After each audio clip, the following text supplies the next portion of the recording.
Welcome to a how-to guide for calculating total shareholder return, or TSR. My name is Terry Adamson, and I'm here with Harrison Salone. We represent Aon Hewitt, Newbridge Street, McLagan, and Radford, the global leader in TSR evaluation and tracking with PeerTracker. Harrison, why don't you lead off in providing an overview of total shareholder return? Thanks, Terry. To paraphrase Wikipedia, TSR is a measure of the performance of a company's shares over time. It combines price appreciation and dividends paid to show the total return to a shareholder expressed as a percentage. TSR is calculated by taking the price at the end, subtracting the price at the beginning, adding any dividends paid over the period, and dividing the entire term by the price at the beginning. This formula represents an accumulated dividend methodology, where the dividends paid over the period are simply added into the final calculation of TSR. We believe the dividend reinvestment approach, which we will show you in a few moments, is a more theoretically robust alternative, as it better captures the actual return to a shareholder. There are a handful of other terms you should be aware of when thinking about TSR.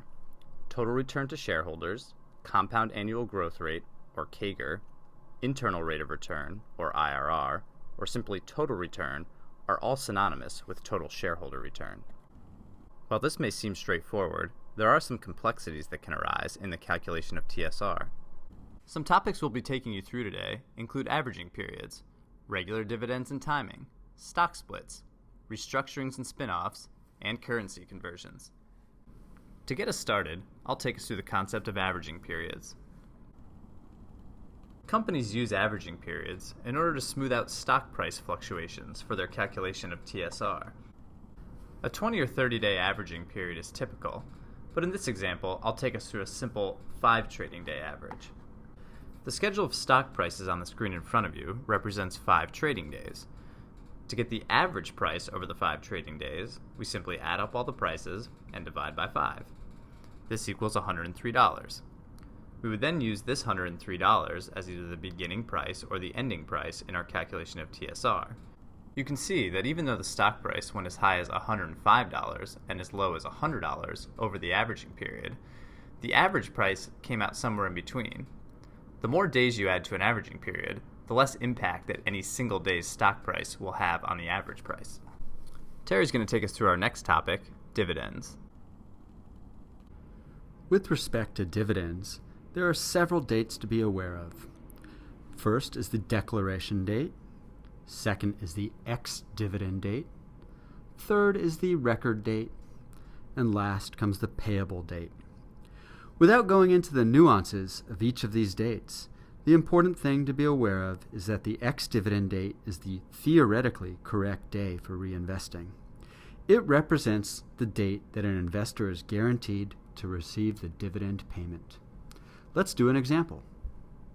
In this example, we're going to introduce the concept of asset value. Now let's also recall example 1 where we averaged 5 days to come up with an average of $103 per share. Now in this example, we're going to keep everything the same. But on start date minus 3, we are going to assume the company pays out a dividend of $2.50. Scrolling through this example, we will see the start date minus 5 is still $100 per share. Start date minus 4 is also still $105 per share. Now on start date minus 3, when in example number 1 it was $102.50 per share, it is now $100 because the company paid out $2.50. So the price of the underlying share is now $100. But with that $2.50 dividend, the individual can buy an additional 0.025 shares because the stock price is 100. So now the individual owns 1.025 shares. Start date minus 2 is unchanged at $100 per share with 1.025 underlying shares. Start date minus 1 also unchanged at $102.50, also with 1.0250 shares. The asset value is simply the stock price multiplied times the number of shares. We now will average the asset value to come up with a 5-day average of $103.01. Note that $103.01 is different than the original from example 1 of $103. And that is because after the day that they bought additional shares, 0.025 shares, the stock price increased. And so it's representative of the appreciation from start date minus 3. Hey, let's add another dimension of complexity now. Let's bring in splits. Harrison, do you mind walking through an example with a stock split? Sure, Terry. A stock split occurs when a company divides its existing shares into multiple shares. The number of shares outstanding increases, but the total dollar value of the shares remains the same.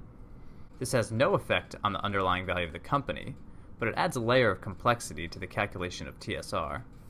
I'm going to take you through a simple example involving a 2-for-1 stock split.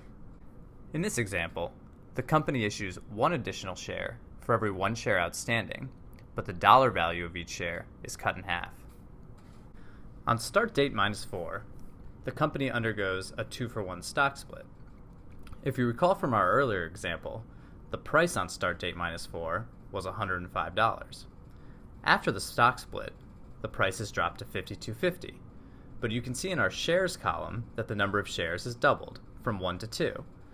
The total asset value is $105, the same as before the split occurred. You can see how this is similar to the methodology that we've applied to dividend treatment.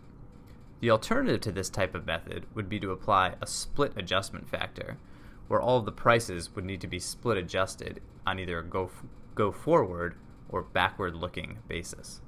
We do not consider the adjustment method to be best practice, as it adds yet another layer of complexity to the TSR calculation. Building on what we've learned about stock splits, we'll apply the same logic to spin-offs.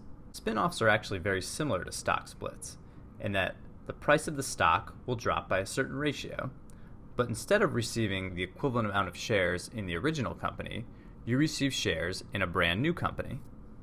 Let's consider an example where a company called OldCo spins off into two new entities, one called NewCo and the other called SpinCo. For every one share of OldCo, you will receive one share of NewCo, worth $30, and one share of SpinCo, worth $20. After the stock split and the dividend that we've already discussed, we're holding 2.05 shares of OldCo. That means we'll receive 2.05 shares of SpinCo, worth $20 apiece.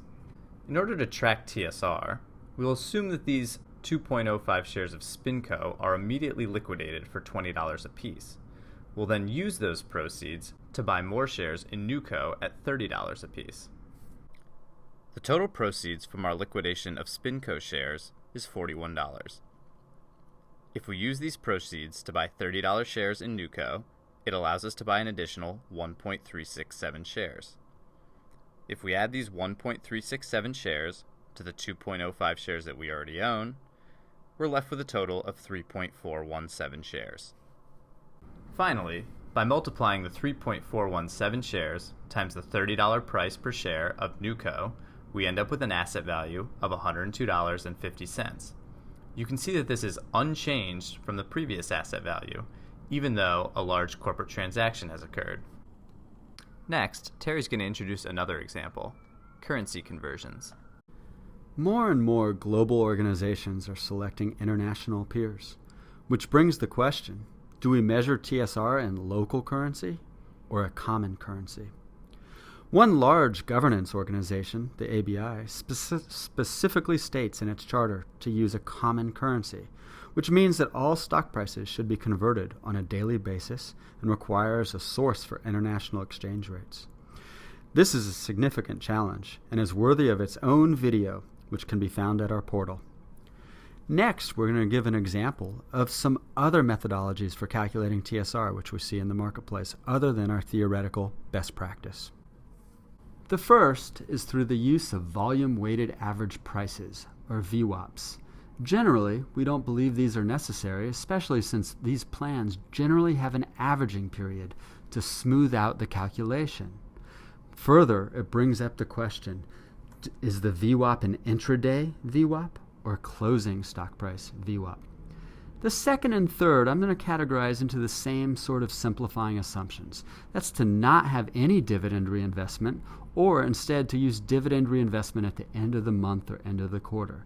Both of these are approaches to simplify the calculation, But realistically, in this era of high technology, we see no need on using any simplifying assumptions away from the theoretical best practice of the ex-dividend date. The fourth approach we've seen is something I fundamentally disagree with, and that's using the geometric average of TSRs during interim periods throughout the performance period. For example, calculating a TSR for year 1, also calculating a TSR for year 2, and also calculating a TSR for year 3, and taking a simple geometric average of those 3 years. By doing that, you're actually rewarding volatility in stock price, and it's an approach that I fundamentally disagree with. This concludes our instructional video on how to calculate TSR. If you'd like some more information, you can visit our web portal at relativetsr.com. There you can find some of our white papers, including a how-to guide for calculating total shareholder return and managing relative TSR with global peers. For Terry Adamson, I'm Harrison Salone. We hope to see you next time.